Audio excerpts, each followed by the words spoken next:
Joining us now are Dal Babu, he's in Muswell Hill, and here in the studio is Haras Rafiq, the Managing Director of extremism think tank Quilliam Foundation. And Mr Babu, you believe that the Prevent scheme has now become counterproductive as far as the Muslim community is concerned? That's right. I think it started off with good intentions. It was about making sure we identify individuals who have concerns being radicalised or becoming extremists, and we work with them to ensure that they're either locked up or they're directed into other areas so that they stop being extremists and being a danger to our communities. But actually what's actually happened, it's become counterproductive. I think the Muslim community as a whole has huge concerns. There are examples of the community in Birmingham that was up in arms when Prevent cameras were put into, CCTV cameras were put in, and it's very, very well documented the concerns that the local community had about the fact that they weren't consulted in a timely way. Mr Rafiq, what do you think? I mean, is this interface just being run too crudely, to be? No, I actually find the comments made by Mr Babu today quite offensive and quite problematic. First of all, I think they're an affront to the scores of parents that are actually engaging with police and authorities to actually prevent their children from being radicalised in the first place. Secondly, for all the practitioners and the police themselves who are working diligently in this area. But also, I'm not surprised that Mr Babu finds the Prevent programme now toxic, in his own words, because I know that certainly whilst he was putting Muslims in a box by setting up the National Association of Muslim Police, the organisation that he worked, that particular organisation at the time, worked very closely and supported an organisation, the Islamic Human Rights Commission, that supported jihadists, extremists, that actually, on a recording that we've got in January, asked students to undertake civil disobedience, and of course worked with Cage quite extensively, who've been exposed as an that supports extremist and jihadi John. So I'm not surprised that he believes it to be toxic, because the very people that it's designed to be toxic for are finding it toxic, and this probably seems to be the kind of people that Mr Babu has in the past worked with and may well be talking to now. Mr Babu, what's your response to those charges there? Well, I think that's just complete and utter rubbish. What we remember is Quilliam Foundation got £1 million from the Prevent strategy, so you shouldn't be surprised that Quilliam Foundation are saying it's a wonderful thing. I think the reality is Quilliam are a discredited organisation. They do not have the confidence of the Muslim community. They are a mouthpiece for government agencies. So what we really need is a real opportunity to challenge policies, work with the agencies. And as a police officer, I worked very, very closely with agencies to stop crime happening. So, I'm very, very surprised at some of the allegations that are being made. But we really need to work closely, and we need to acknowledge where things aren't working. And if an organisation has had £1 million like Quilliam, I would be very, very surprised if they say, actually, the money you gave us has been very poorly used. No, I think that's again rubbish. I think because Quilliam, when it was first set up in 2007, did receive £300,000 a year.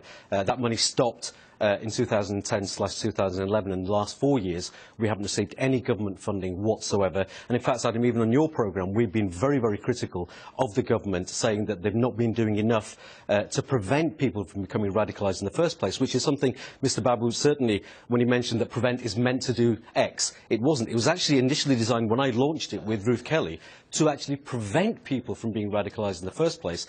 The bit about engaging with people once they've been radicalised came much later. I mean, there are people, I mean, we heard this from Cage last week in connection with Mohammed Emwazi, who seemed to think that any attempt to create an interface to intervene is somehow offensive and simply but the wider society is concerned that there are a small minority of people who are getting radicalised, and they wonder what they should do about it, Mr Babu.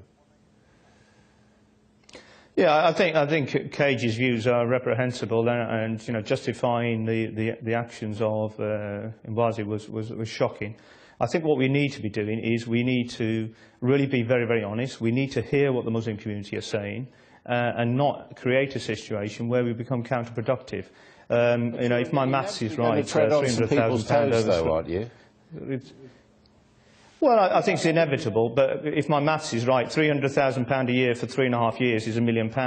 And I think what we've got with Quilliam is that they do not have the confidence of the community. If you go to key organisations like the Muslim Council of Britain, if you go to some of the biggest mosques, East London mosques, you will hear people say that they don't have any trust in the Quilliam Foundation. Now, Quilliam has taken that money. It has not been independent. It is hardly surprising they come onto your programme, Adam, and say that Prevent is working, when in fact we are still having people going across to Syria. The estimates are 30 to 40 individuals. I think we have some really, really effective and hard-working police officers who are doing a really, really good job. And I think we shouldn't take away from that. But what we really need to be doing is start asking some questions around safeguarding as a whole. If you look at children's services, have we had any serious case reviews? We really need to understand the lessons that we can learn. So where a young person has been a victim of grooming, online grooming, what have we done to learn about that individual? And we seem to have taken a very, very different approach. We are quite rightly condemning Oxfordshire, the police in Oxfordshire, Thames Valley Police and the Children's Services in Oxfordshire for failing in the way that they dealt with young women that were groomed by the paedophiles. But we need to be looking at these 15-year-old girls. They are children. We need to make sure that we understand how they were groomed, and it's via the internet and what we're doing around dealing with the internet and ensuring the key agencies that work with our young people. To Mr. Rafiq. Yeah, I think therein lies the problem. Again, Mr. Babu was talking about mosques in East London, Muslim Council of Britain. These are the very same mosques that are inviting hate preachers, and it's been exposed many times, and the government has decided that they will not entertain them, and so have many other authorities. But I think herein lies another problem. If Mr. Babu doesn't know, whilst he was a person that was receiving Prevent funding himself from his departments in London, what and how youngsters are being groomed, we know what it is. We know that certain organisations in the UK are purveying a particular Islamist narrative, which is based on hate preachers, which is based on this utopian Islamist caliphate. What can you do about it? Well, two things. First of all, once people have been identified as showing support, we provide an intervention, rehabilitation, de-radicalise, or arrest if we have to. But the bigger war, Adam, if we're going to win that, is to prevent people from being radicalised in the first place, build the resilience so that when the youngsters are faced with the ideas online or offline, they've got the ability to push back. If we don't do that, it doesn't matter who we upset and who we don't upset, we're not going to win this struggle. Well, obviously, very much divided views there. Thank you both for joining me.